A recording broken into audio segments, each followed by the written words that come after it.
Yes,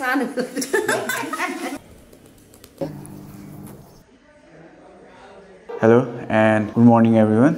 Good morning भन्दा it's almost afternoon. As a Saturday, I love Saturday mornings किनकि सानैदेखि हाम्रो Saturday mornings हरु चाहिँ अलि लेट नै स्टार्ट हुन्छ अरु डे हरुको मर्निङ भन्दा किनकि हामी सबैजना घरको मान्छे एकै ठाउँमा बस्छौं and I really enjoy that family time as a Saturday and it's a leg day. यो पालीको bulking मा चाहिँ the best muscle group जुन चाहिँ progress भएको देखिन्छ. I personally think that's a leg. त्यसको main factor मलाई किन जस्तो लाग्छ भने legs workout गर्दाखेरि चाहिँ म धेरै exercises हरु एक दिनमा गर्दिन. Maximum I do for like 3 to 4 exercises. तर 3 to 4 exercise चाहिँ एकदमै worth it हुने पाराले एकदमै every repetition feel हुने पाराले गर्छु and म एकदमै खुसी छु. यत्रो टाइमको crash diet crash routine पछि जब मैले अस्ति 4 दिन अगाडि लेग गरेको थिए I did squat त्यसमा चाहिँ 120 kgs 8 reps for 3 sets मज्जाले गयो and that's a very good accomplishment for me. पहिला के गर्थे भने म सिधै squat गर्थे but then अलिकति kneesहरुमा प्रब्लम आउला कि भनेर चाहिँ मैले अलिकति रुटिनलाई चेन्ज गरेको छु.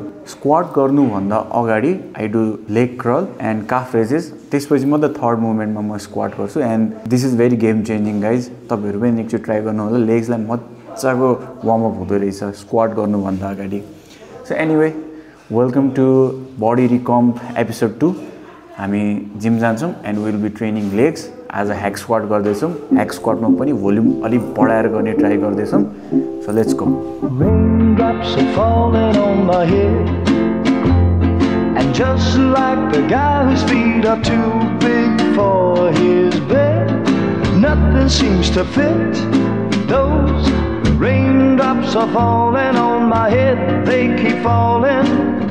So I just like I've said earlier, leg workout चाहिँ तब मात्र वर्क गर्न थाल्यो for me when I chose quality over quantity. Selective तर इफेक्टिभ तरिकाले. क्वान्टिटी धेरै हुँदा चाहिँ मलाई एक त मेन्टली प्रिपेयर हुन गाह्रो पर्थ्यो. अर्को कुरा भनेको चाहिँ फटिग धेरै हुन्थे. कहिले सकुम हुन्थ्यो. बट देन जब स्पेसिफिक वर्कआउटहरु छानेर चाहिँ वर्कआउट गर्न थालियो तब I give every repetition every सेट्सलाई चाहिँ फुल अन सो दैट कहिले सकौं जस्तो पनि फिल हुँदैन एन्ड धेरै फटिग पनि फिल हुँदैन. But at the same time जति नेसेसरी छ त्यति नै हाम्रो गेन भइरहेको हुन्छ from that particular workout session.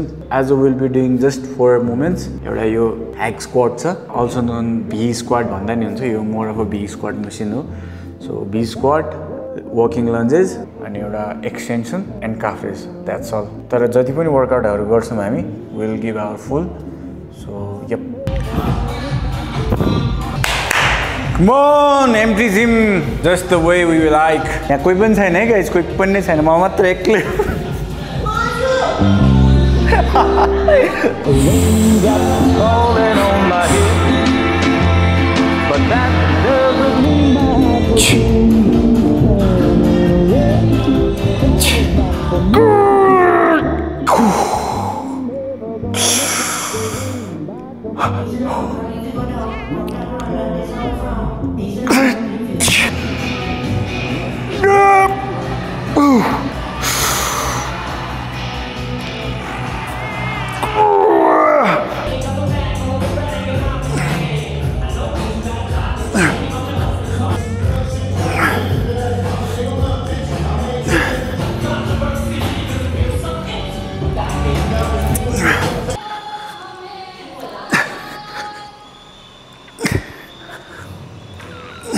धेरै भएको छैन. It's been a year since I have been introduced with this CC squat. So CC squat मा चाहिँ basically we train our quads. तर हामी quad यसरी ट्रेन गर्छौं कि we don't squeeze it, we expand it. हामीले quad muscle group लाई प्राय squeeze गरिरहेको हुन्छौं but then हामीले expand गरिरहेको हुँदैनौं.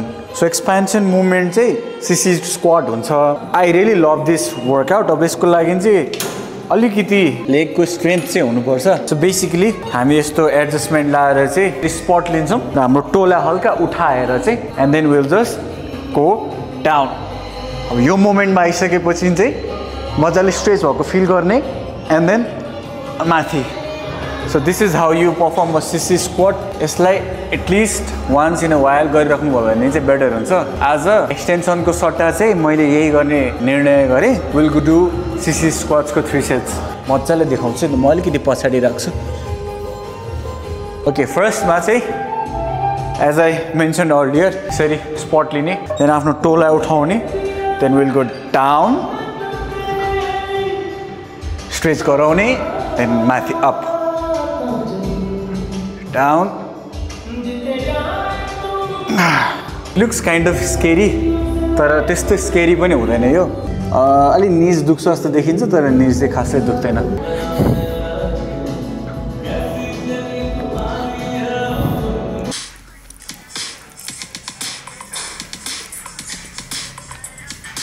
Close grip bench, incline curls with tricep pushdowns, and concentration curls with skull crushes. That I've ever had in my life. All that working out though, it's got me extremely hungry. Raindrops are falling on my head, and just like the guy whose feet are too big